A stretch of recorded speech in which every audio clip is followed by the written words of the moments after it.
Il n'y a rien à voir entre les Haredim d'aujourd'hui qui sont antisionistes ou asionistes dans le meilleur des cas, et qui ont pris le sort de la nation juive en main, qui se sont donc opposés aux Grecs.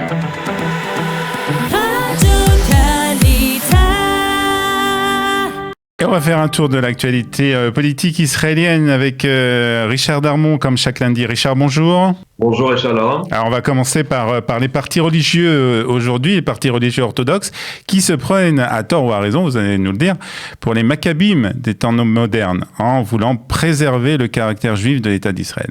Oui, on se souvient que la semaine dernière, le parti orthodoxe séfarade Shas et son homonyme Ashkenaz, l'Union du judaïsme par la Torah, ont lancé à la Knesset une vaste campagne politique définie par ses protagonistes eux-mêmes comme, je cite, une guerre religieuse pour l'honneur de Dieu, selon les termes explicites employés par Aryeh Deri, le numéro 1 du parti Shas, contre donc les réformes religieuses engagées par le gouvernement Bennett dans 3 domaines: les règles de la conversion au judaïsme, le système de la cache-route alimentaire et les prières au kotel.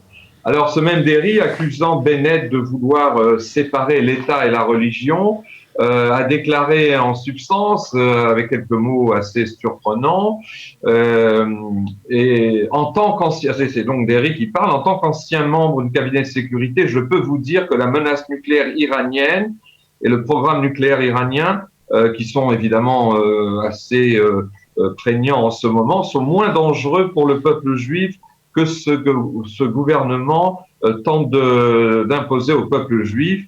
Ils veulent nous démanteler de l'intérieur. Fin de citation.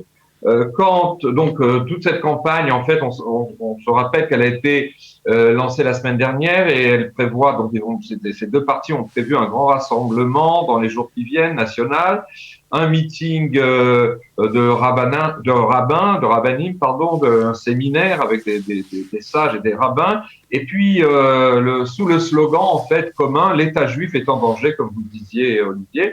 Quant au leader de l'Union du judaïsme par la Torah, le député Moshe Gafni, il est allé quelques jours auparavant, à la fin de la fête de Hanouka, il est allé jusqu'à comparer le ministre actuel des services religieux, Matan Kahana, qui a engagé ces réformes donc dans ces 3 domaines, à le comparer à un helléniste, je cite, un helléniste grec donc, qui voudrait démanteler le monopole du grand rabbinat d'Israël.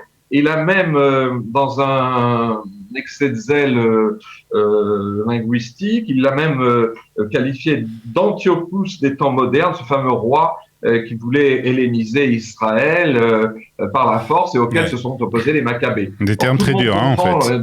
Dernier commentaire, qu'il n'y a rien à voir entre les Haredim d'aujourd'hui qui sont antisionistes ou asionistes dans le meilleur des cas, et les révoltés juifs de l'époque de Hanouka qui ont pris le sort de la nation juive en main et qui se sont donc opposés aux Grecs. Et on pourrait dire que ce mouvement au niveau historique s'apparente davantage dans les catégories d'aujourd'hui à la mouvance des partis sionistes religieux qui servent dans l'armée et qui d'ailleurs combattent le Shabbat quand il le faut pour défendre la sécurité de la nation. Alors, on va parler à présent de Benjamin Netanyahou, qui, pour une première fois, et c'est important de le signaler, a félicité Naftali Bennett, et c'est dans le dossier iranien. Absolument, on a assisté à une apparence, parce que c'était pas si simple que ça, une apparence de véritable scoop la semaine dernière, il y a quelques jours à la Knesset, car pour une fois, Benjamin Netanyahou donc a loué la position plus dure de Bennett, justement dans le dossier iranien. En effet, voilà l'ex-premier ministre qui s'adressait quelques jours au groupe parlementaire Likoud de la Knesset a déclaré ceci, je le cite, il semble qu'apparemment le son de cloche soit différent à l'intérieur du gouvernement. Je dis apparemment, à titre précisé, parce que ce changement de position est trop infime et trop mitigé, je dirais même trop faible, dans la mesure où finalement personne n'écoute tellement les voix du gouvernement israélien, parce qu'ils savent à l'étranger que c'est un gouvernement faible, confus et isolé. Et voilà ce qu'il a rajouté pour en fait terminé non pas en queue de poisson, mais terminé par une critique et non pas par une louange. Le seul accord qui est acceptable pour Israël serait, dans le domaine donc du nucléaire iranien, le démantèlement de la capacité nucléaire de Téhéran. Et sans un tel accord, Israël doit se montrer prêt à mener n'importe quelle action militaire contre le programme nucléaire iranien.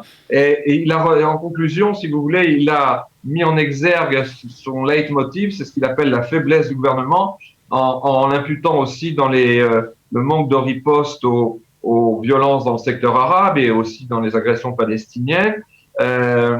Et il a donc finalement présenté une espèce de salade russe entre les deux dossiers palestiniens et gouvernement, en disant que justement à l'étranger, on considérait qu'il n'y avait pas une politique très claire et que c'était ça qui faisait la faiblesse du gouvernement Bennett.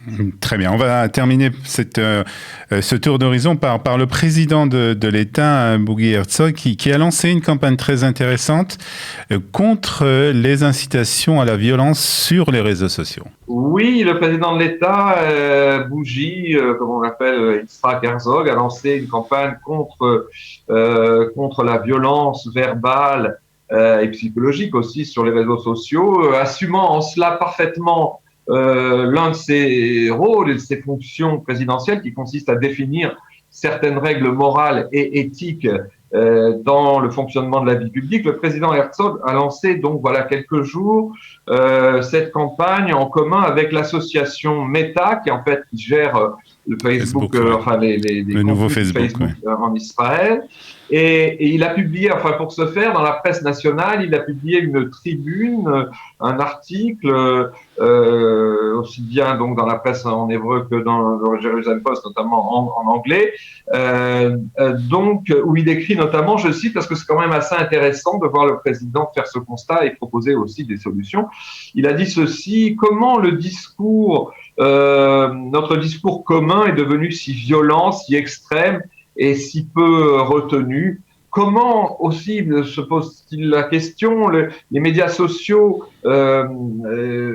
qui sont devenus un lieu sans retenue, où rien ne semble pouvoir limiter un discours fou et où les gens ont l'impression qu'ils peuvent calomnier les uns et les autres, les humilier, les dénigrer et traiter leurs adversaires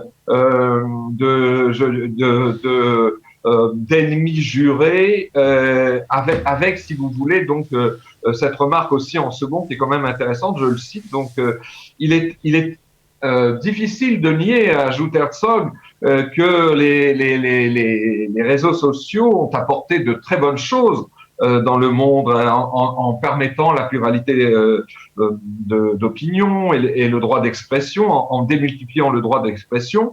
Mais enfin, a-t-il remarqué, je le cite toujours, il n'y a pas doute que aujourd'hui toutes les limites ont été franchies et que ces formidables plateformes sont aussi utilisées pour le harcèlement, la haine gratuite et la violence. Et il conclut, nous devons absolument nous reprendre en main, utiliser un langage avec des formes d'expression convenables.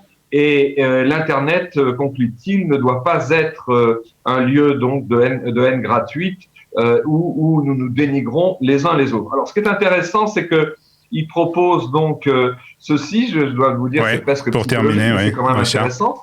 Nous devons changer ce discours violent et extrémiste, et ce changement commence avec nos propres claviers et nos propres smartphones, où chacun de nous doit réfléchir 2 fois avant d'adresser une critique à son prochain. Et il cite la maxime juive bien connue, maxime je crois des pères, qui dit que pour faire le bien, il faut s'éloigner du mal, et donc il recommande de tourner sa langue 7 fois ou son clavier 5 fois avant d'agresser son prochain. Et puis, une chose intéressante à signaler, à ce propos, c'est qu'il y a quelques jours, un projet de loi a été déposé à la Knesset par le député Meir Yitzhak Halevi du parti Nouvel Espoir de Guidon Star pour réduire ou essayer de contenir justement cette rhétorique insidieuse dans les médias sociaux.